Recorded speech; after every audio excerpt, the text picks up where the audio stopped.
ना ही कर्मयोग कहलाता है। और निष्काम भाव, जैसे ही निष्काम भाव रखोगे वो क्रिया के लिए, वो जो क्रिया करनी है उसमें फल की चिंता नहीं है, फल नहीं चाहिए, क्रिया है बस, क्रिया में घट रहे हैं। और निष्काम भाव, कोई भी कामना नहीं है उस भाव से क्रिया करनी, बिना कोई कामना के क्रिया करनी, तो मतलब आप जो वो क्रिया करोगे वो परमात्मा से जुड़ के होगी,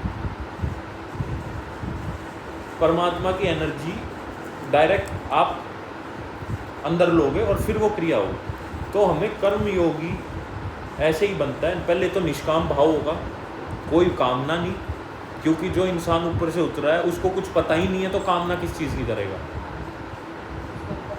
उसको पता ही नहीं, उसको तो कुछ इंसान, हाँ वो पहला उतरा है, पहला इंसान धरती पे उतरा है, तो उसको तो कुछ पता ही नहीं। तो अपने आप को पहला इंसान समझो धरती पे, कि मैं अभी अभी उतरी, मुझे नहीं पता कुछ, और डेली सुबह दोबारा उतर जाती हूँ।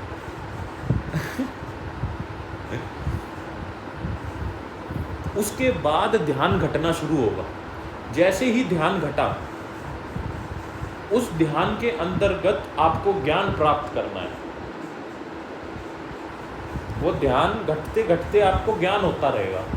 ज्ञान कैसा होगा कि ज्ञान होगा आभासों का, कि मुझे ऐसे हो रहा है, मेरे शरीर में ऐसे हो रहा है, मुझे ऐसे हो रहा है, मेरे को विचार, मतलब वो शरीर में कुछ भी आभास होगा, वो ज्ञान है। फिर उस ज्ञान को पकड़े भी नहीं रखना है, आगे बढ़ना है, फिर प्रेम रखना है, निष्काम भाव, ज्ञान प्राप्त किया, फिर प्रेम करा, कंटिन्यूटी, ये सारी चीज़ें एक साथ चलेगी। प्रेम भाव भी रहना चाहिए पीछे से, वो निष्काम भाव होगा तो प्रेम भाव साथ साथ चलेगा, भक्ति साथ साथ चलेगी, कि भाई कुछ तो है जिसने मेरे को ऊपर से फेंका, चाहे वो कुछ भी हो, वो मुझे नहीं पता, और ना मैं जानना चाहता, ना मैं कुछ जानना चाहता, ना मुझे कुछ पता।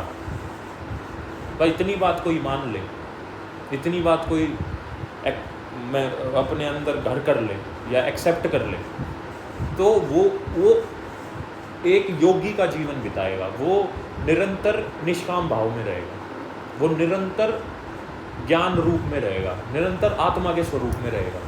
उसी को कहते हैं आत्मा के स्वरूप में आना, क्योंकि आत्मा की ना कोई कामना होती है,